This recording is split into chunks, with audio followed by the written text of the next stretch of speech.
Hello, beautiful people. Title of this one is What and Who Are the Perps? Perpetrators. The perpetrators of gang stalking. Who would want this job? A perpetrator is anyone who has been trained to harass, maim, mob, or kill a targeted individual, either by direct or covert means, including electronical, biological, or accidental means as well. Career perps make a good living dealing in misery to hapless individuals. Perps usually don't know the victim personally, but they are supplied enough information from their handlers and local and sometimes even federal agencies to allow for a well-oiled campaign of gang stalking and harassment towards the targeted individual. How can a perp be identified? Mostly by their actions. If perps are doing their job, they will reveal themselves. They do this a number of ways. Number 1, irrational hatred.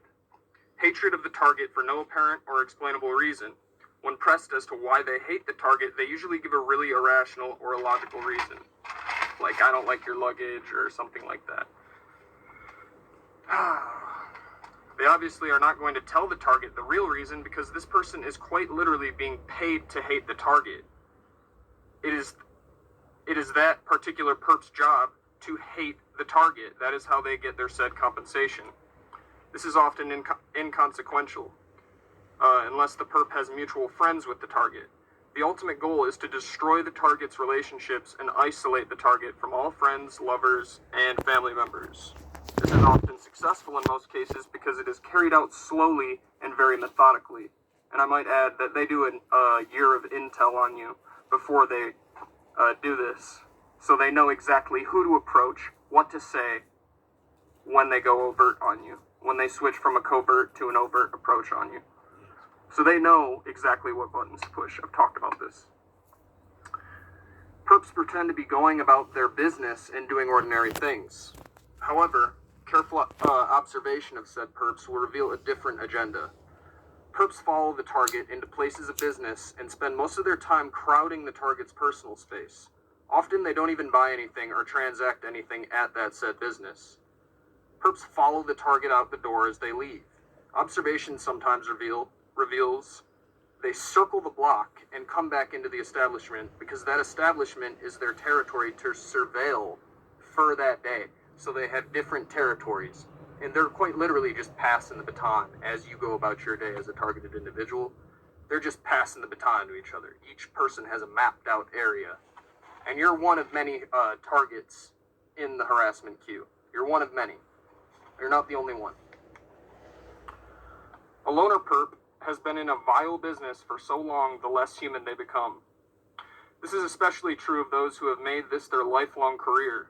Career perps are required to do evil things to targets every day. And without feeling remorse, more importantly. This is a job requirement. This inevitably results in a cold, void, emotionless exterior lacking in compassion with no empathy for any human beings. The second way they show themselves is by hand signals. Perps use hand signals to communicate with each other, their handlers, and to point out where the target is and what they are doing. They often will stroke their chin or go like this, which means heads up, the target is in view, he's approaching. Thirdly, perps are always unnecessarily rude to targets. Perps will consistently display rude behavior directed towards targets, often during a street theater scenario. And what is street theater? They're basically scripted scenarios that the United States government sits down and collaborates with one another, to see how they're going to get at you, invoke a response from you. So they might set up some elaborate scenario in a business, out in public, on the road, etc. And their job is to, be involved in that and just basically throw unnecessary rudeness towards you to get an emotional response from you, is what they want. This is a daily occurrence. Any restaurant, retail establishment, post office, doctor's office, or other place has its own corral of assigned perps to do the dirty work. Perps will crowd in line at cash registers and usually have a credit or debit card that doesn't work, a price that needs to be checked, or they engage the cashier in endless conversation. The result of this is a lot of wasted time, intended to annoy the targeted individual. Who are the perpetrators? The people that apply for the job are often people that can't find a job elsewhere. They just don't have what it takes to succeed on their own. Perps don't have to be smart. Anyone can be a perp and can make easy money harassing others. They need to follow orders and never admit the truth, though. Those are requirements. This type of perp does not usually advance, but will continue to have steady employment for as long as the public, not victims of gang stalking, consider this harassment nothing but paranoid delusions reported by a few nut jobs with tinfoil hats. Perps who are recruited for the job sell their soul when they join this vast network of evil. Rich people, homeless people, middle class, and vagabonds alike are all recruited. Addicts, mentally disabled, alcoholics, young, old, geniuses, morons, people of any profession or religious faith are recruited. Anyone desiring a place in this dark madness may have one. The most pathetic and disappointing of all, however, are the pretended Christians who participate. There are quite a few of them that join in the conspiracy, who have been also tricked into joining. I have experienced harassment in churches. These Christians attend more perp meetings than church services, however. These frauds go about their days serving the dark side instead of doing what God would want them to do, which is peace and kindness to everybody on earth. Convinced they are God's chosen and have been given authority to harass and do horrible things to targets and ultimately decide if they will live or die. These perps mean well, I suppose, but will continue to do evil until they truly find God. The next group are the sadomasochistic types who get off on dealing misery. Many are adrenaline junkies, and the more they participate in this evil, the more they need to get their fix.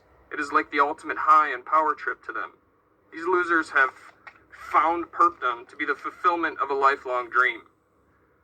How else can anyone commit trespass, burglary, slander, vandalism, terrorism, drugging, rape, abduction, and even murder without being called to task? The power-hungry perps enjoy inflicting pain on the target, and they thrive off of their fear.